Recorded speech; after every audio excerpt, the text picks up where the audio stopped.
ये वो एकादशी जिसके घर में कमाने वाले दो चार हैं, पैसा तो आ रहा है पर घर में टिक नहीं रहा, डॉक्टर में, पुलिस में, एक्सीडेंट आदि में, कहीं गलत जगह पर व्यसन में अगर पैसा जा रहा है, जुए में, मांसाहार, मदिरा पान, या कहीं आया पैसा, पैसा आने में कमी नहीं, आ रहा है पर टिक नहीं रहा, रुक नहीं रहा, कोई मांगने आ गया दे दिया, फिर वहां से अपने पास नहीं आ रहा, अपन कह रहे हैं भैया हमारा पैसा लौटा दो, नहीं आ रहा। तो महाराज शिव महापुराण की कथा कहती है एकादशी के दिन गंगा के जल में मात्र 7 बेलपत्री डालकर जो नंदीश्वर भगवान अर्थात जो शंकर जी के शिवलिंग के सामने नंदी होता है, उस नंदी के चरण पर गंगा का जल चढ़ाकर बेलपत्री शिव पर समर्पित कर देता है, उसके घर में रुपया रुकना चालू हो जाता है, फिर वो गलत जगह पर नहीं जाता, गलत स्थान पर वो धन जाएगा ही नहीं।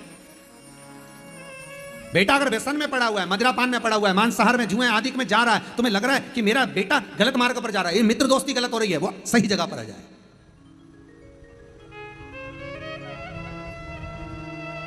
करना है एकादशी।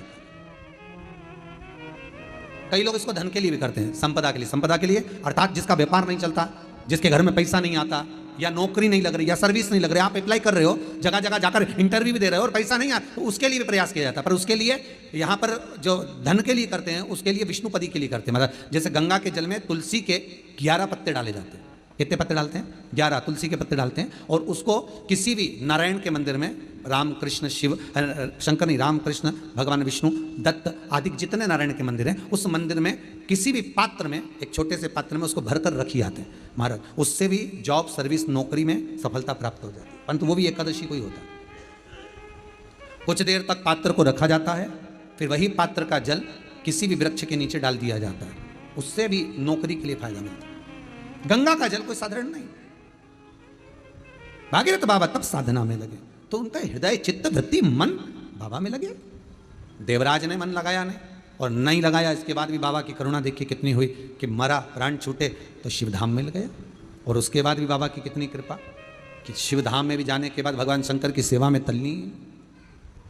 शिव महापुराण की कथा कहती है, एक बिंदुक नाम का ब्राह्मण था जिसकी धर्मपत्नी का नाम चंचुला देवी था। चंचुला की सबसे बड़ी गलती एक थी, पति अगर कमा कर ला रहा है तो पत्नी का फर्ज है कि पूछे ये धन कहाँ से ला रहे हो, ये पैसा कहाँ से ला रहे हो, और लेकर आए हो तो इसको सत्कर्म में लगाओ, थोड़ा सा पैसा, 5 रुपये अगर पति कमा के ला रहे हैं तो उसमें से 1 रुपया निकाल लो, 54 निकाल लो, पर 54 भी कहीं सत्कर्म में, कहीं दान में, कहीं पुण्य में, कहीं हो रहा हो कहीं सत्कर्म, उस जगह पर लगाने का प्रयास करिए। 54 निकाल,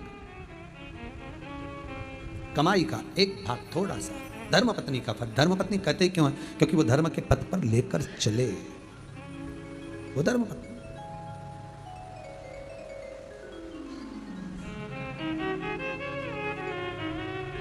पैसा, धन ज़्यादा आने लगे तो पत्नी को कहना चाहिए कि देखो थोड़ा बहुत मेरा मन है, शिव महापुराण की कथा हो जाए, या फिर कहीं सत्कर्म में लग जाए, कहीं ब्राह्मण भोज, साधु भोज, सन्यासी भोज, गुरु जन में, संत जन में, साधु जन में, तपस्वी जन में कहीं लग जाए।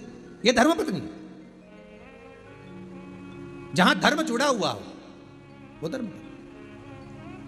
महाराज